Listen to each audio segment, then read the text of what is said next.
I am here with the JBG companies, who are NAIOP's Developer of the Year for 2012. Thank you, gentlemen, for joining me this afternoon. I guess the first question I'd like to ask you is that you are largely a regional developer. How does it feel to have been recognized at the national level? This is a wonderful honor for our firm at JBG, and to be recognized in our hometown at the Washington metropolitan area makes it even that much more special.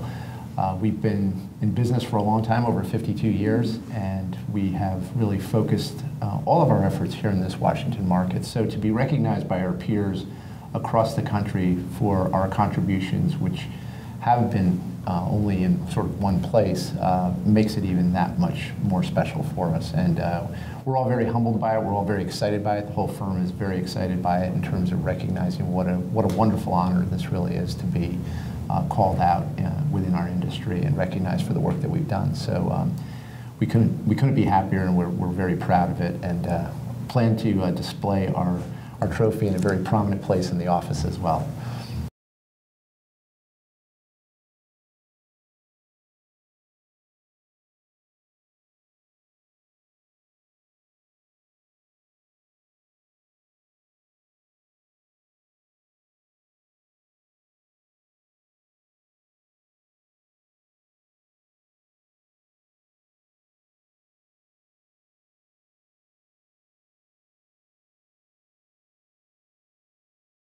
One of the topics I want to touch upon with the two of you is mixed-use projects.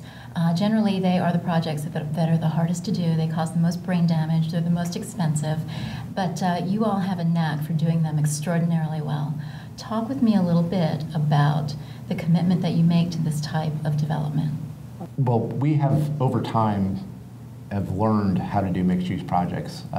We think extremely well. It has certainly come on the tail of a fair amount of experience. We've had experiences perhaps that haven't been as successful, but the one thing that we have learned about doing mixed-use development is the complexity of it.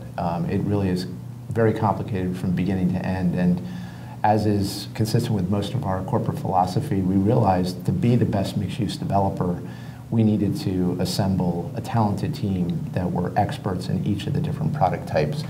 And then we have the advantage of having them all collaborate, be in the room, and we can work through the best design, the best solutions for projects to come up with the best mixed-use projects. An example I've used before is that when you're looking at a site, sometimes it's very obvious sort of what is sort of the best side of the site, or where the main door wants to be on a site.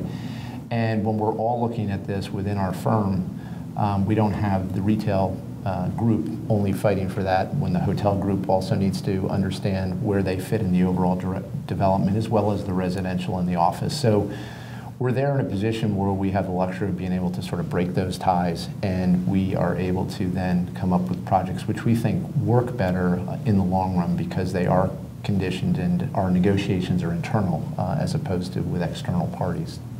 Yeah, just to reiterate what Brian said, the key to mixed use really is balance of all the uses, and having a number of uses that where you take into account all of the needs of these different product types, and then figuring out how to best put them together without really compromising one to a great extent. I think that's really the key. And if we add up the sum of the whole is greater than the sum of the parts. Mm-hmm. That really has to be the goal here.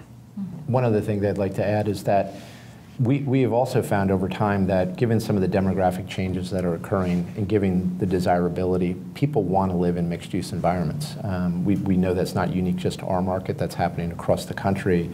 And we feel, we look at some of these projects as more than just isolated projects, where we really feel like we're changing communities, and we have the opportunity to go in, provide the full complement of amenities that people who are working there, people who are living there, people who are shopping there would like to have. And a lot of what we do is really metro-oriented. We're very focused on transportation and transportation networks. So here in our local market, a lot of what we do will be near metro modes. And again, we feel like that in the long run is the place to put the most dense projects. And when you look at complexity, the most dense projects with the greatest mix of uses built in very tightly constrained areas on top sometimes of public transit systems you get a sense for the complexities of some of these projects. But when done well, we think we really create very unique and enduring projects.